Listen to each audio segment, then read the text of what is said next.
आज से तकरीबन 110 वर्ष कबल टाइटैनिक नामी समुद्री जहाज शुमाली बहरा यूनुस में 14 अप्रैल 1912 की रात 11:40 पर बर्फानी तोदे से टकराया और 2 घंटे 40 मिनट बाद मुकम्मल तौर पर समुद्र में डूब गया।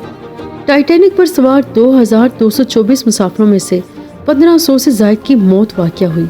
ये वो जहाज़ था जिसके बारे में ये दावा किया गया था कि ये कभी भी डूब नहीं सकता, मगर ये दावा महज कागज़ की कश्ती साबित हुआ और ये देओहेकल बहरी जहाज़ अपना पहला सफ़र भी मुकम्मल न कर पाया और बर्फानी तोदे से टकराकर चंद ही लम्हों में तबाह व बर्बाद हो गया।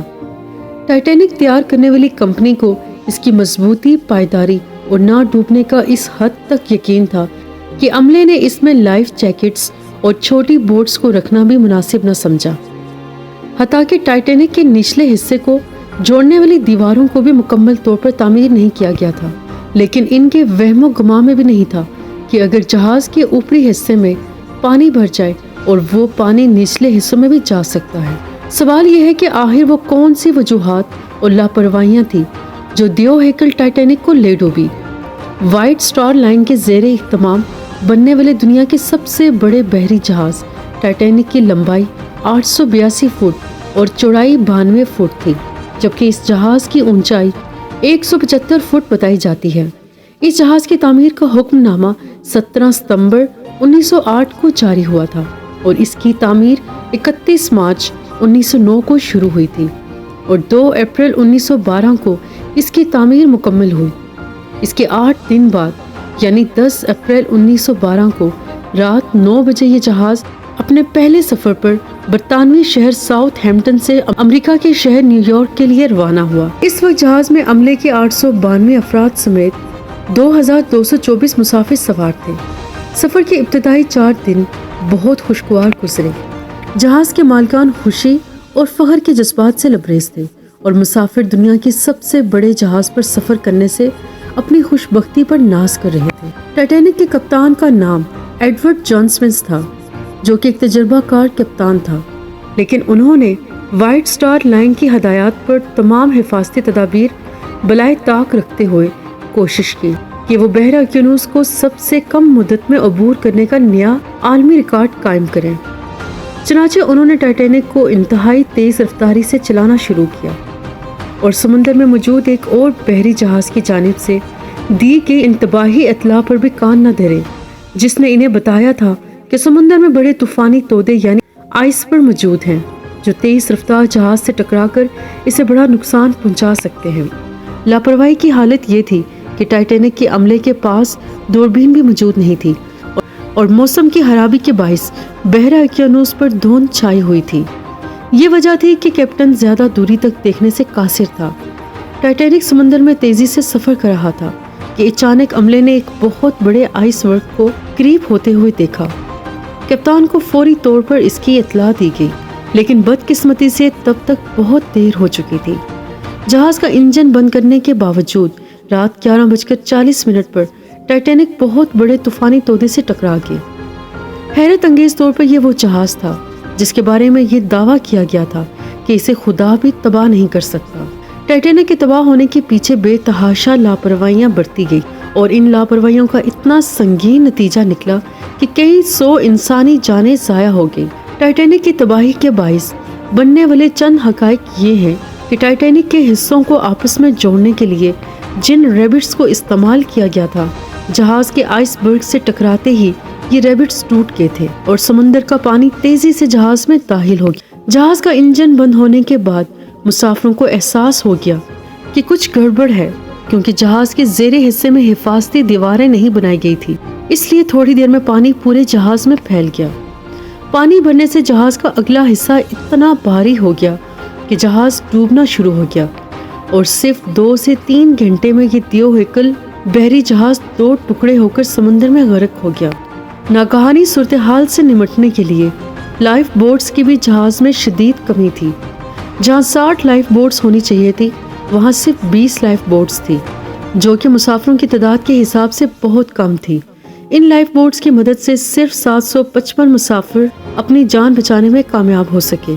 जिंदा बचने वालों में बदकिस्मत जहाज़ का मालिक रूस भी शामिल था, جو خواتین اور بچوں کو ڈوبتے جہاز میں چھوڑ کر ایک کشتی کے ذریعے جان بچا کر بھاگ نکلا، لیکن اس خود غرضی پر وہ زندگی بھر نفرت کا نشانہ بنتا رہا۔ البتہ ٹائٹینک کے کپتان نے بہترین حوصلہ مندی کا مظاہرہ کیا اور وہ عملے کے افراد کے ساتھ خواتین اور بچوں کو بچانے کی کوشش میں مصروف رہا۔ وہ آخری انسان تھا جس نے جہاز سے چھلانگ تب لگائی جب ٹائٹینک میں کوئی بھی باقی نہ بچا۔ بدقسمتی سے ٹائٹینک کے کپتان اپنی جان بھی نہ بچا سکا۔ کپتان کے اس عظیم جذبے کو خراج تحسین پیش کرنے کے لیے اس کا مجسمہ برطانیہ کے شہر لچ فیلڈ اسٹیفورڈ شہر کے بیکن پارک میں نصب کیا گیا۔ کپتان سمتھ نے اس موقع پر مدد کے لیے SOS کا سگنل بھی دیا۔ یہاں یہ بات بھی آپ کو بتاتے چلیں کہ یہ پہلا موقع تھا جب مدد کے لیے SOS کے سگنل کا استعمال کیا گیا۔ ٹائٹینک سے کچھ ہی فاصلے پر 3 بحری جہاز موجود تھے جن کا نام فرینکفرٹ، کارپیتھیا اور ماؤنٹ ٹیمپل تھا، مگر ان تینوں جہازوں نے ٹائٹینک کے اس سگنل پر فوری توجہ نہ دی اور ان میں سے کارپیتھیا نامی ایک جہاز صبح کے وقت ٹائٹینک تک پہنچا، لیکن اس وقت تک ٹائٹینک مکمل طور پر پانی میں ڈوب چکا تھا۔ کارپیتھیا کا عملہ صرف لائف بوٹس میں سوار مسافروں اور عملے کے ارکان کی جان بچانے میں کامیاب ہو سکا۔ 73 برس بعد یعنی 1 ستمبر 1985 کو مہم جونگ کی ایک ٹیم نے بحر اوقیانوس کی تہہ میں تقریباً 2.5 میل کی گہرائی میں ٹائٹینک کی باقیات کو تلاش کر لیا، جس کی وجہ سے نئے انکشافات سامنے آئے۔ دراصل 1985 میں ایک مہم جو ڈاکٹر رابرٹ بیلٹ کی قیادت میں ایک ٹیم ٹائٹینک کی باقیات کی تلاش میں بھیجی گئی، جس نے بحر اوقیانوس میں تقریباً 12,000 فیٹ کی گہرائی میں ٹائٹینک کے ملبے کو دریافت کر لیا۔ ٹائٹینک کے ملبے کو دریافت کرنے کے بعض تکلیف دہ حقائق بھی سامنے آئے، وہ یہ کہ زندگی اور موت کی اس طویل کشمکش میں بھی سماجی اور اقتصادی تقسیم کو مد نظر رکھا گیا۔ جہاز کے عملے نے تیسرے درجے کے مسافروں کو ٹیک کے نیچے آخری وقت تک بند رکھا، کیونکہ لائف بوٹس پر پہلے درجے کے مسافروں کا اولین حق سمجھا گیا۔ تیسرے درجے میں سفر کرنے والی 169 خواتین میں سے 81 ہلاک ہو گئی، جبکہ پہلے درجے میں سوار 143 عورتوں میں سے صرف 4 ہلاک ہوئی، جن میں سے 3 وہ تھی جنہوں نے اپنے شوہر کا ساتھ چھوڑنے سے انکار کیا تھا۔ 1997 میں ٹائٹینک کے موضوع پر ایک زبردست فلم بھی بنائی گئی جس نے مقبولیت کے تمام پچھلے ریکارڈ توڑ دیے۔ یہ فلم جیمز کیمرون نے بنائی تھی اور اس میں مرکزی کردار کے وینسلے اور لینارڈو کیمپریو نے ادا کیے تھے۔ یہ دنیا کی پہلی فلم تھی جس میں باکس آفس پر $1 ارب سال تک قائم رہا۔ اس فلم کو 14 شعبوں میں آکر ایوارڈ کے لیے نامزد کیا گیا، جن میں سے 11 میں اسے کامیابی ملی۔ ٹائٹینک کے موضوع پر لاتعداد کتابیں بھی تحریر کی گئی، جن میں اس حادثے کے ایک پہلو کو محفوظ کیا گیا۔ 1997 میں بننے والی ٹائٹینک بھی اس موضوع پر بننے والی اولین فلم نہیں تھی، بلکہ پہلے بھی اس موضوع پر کئی فلمیں بن چکی تھی۔ بلکہ آپ کو یہ جان کر بھی حیرت ہوگی کہ جس سال ٹائٹینک ڈوبا، ٹائٹینک کے ڈوبنے کے ٹھیک 1 ماہ بعد اس پر ایک خاموش فلم بنائی جا چکی تھی، لیکن ان میں سے بیشتر کی نوع دستاویزی فلموں کی تھی، چنانچہ انہیں وہ کامیابی حاصل نہیں ہوئی جو 1997 میں بننے والی فلم کو حاصل ہوئی۔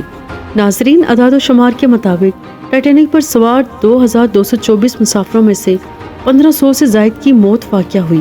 اگرچہ دنیا میں ہونے والے بڑے بحری حادثوں کی فہرست دیکھی جائے تو ٹائٹینک کا نمبر کہیں نیچے آتا ہے، اور دنیا میں اس سے بھی بڑے بحری حادثے ہو چکے ہیں جن میں کئی زیادہ لوگ ہلاک ہوئے ہیں، لیکن جو شہرت ٹائٹینک کو ملی وہ کسی اور کے حصے میں نہ آ سکی۔ ویڈیو پسند آئے تو چینل کو لائک، شیئر اور سبسکرائب کر دیں۔